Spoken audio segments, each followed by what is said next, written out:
سب سے اچھا یہ سوال یہ ہے کہ کپڑے تبدیل کرتے ہیں یا ستر کو دیکھنے سے کوئی وضو وغیرہ بھی ٹوٹ جاتا ہے؟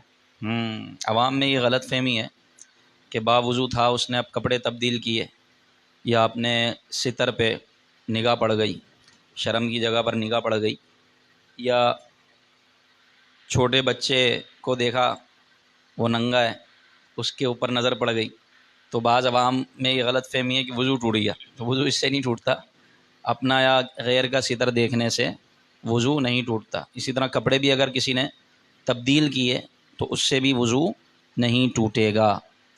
اچھا استاد صاحب، یہ بھی بات مشہور ہے کہ کھارے پانی سے وضو ہوتا ہے یا نہیں ہوتا، اس حوالے سے بھی ہو جاتا ہے؟ کھارے پانی سے وضو تو ہو جاتا ہے، اس میں کوئی حرج نہیں ہے۔ ہاں، یہ سوال ہوتا ہے کہ کھارا پانی روزہ تھا اور کھارا پانی سے کلی کی، تو اب اس صورت میں روزہ ٹوٹے گا یا نہیں ٹوٹے گا؟ کیونکہ کھارے پانی کا جو ایک نمکین پن ہوتا ہے وہ حلق میں محسوس ہوتا ہے، تو اس میں تحقیق یہی ہے کہ کھارے پانی سے اگر کوئی وضو کرتا ہے تو اس کا کھارا پن اگر حلق میں محسوس ہوا بھی تو وضو روزہ نہیں ٹوٹتا۔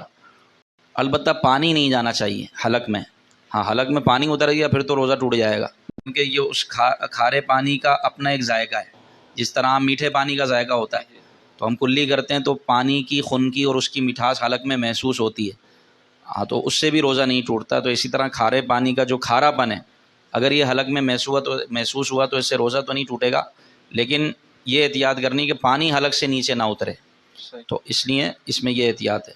سبحان اللہ، ماشاء اللہ۔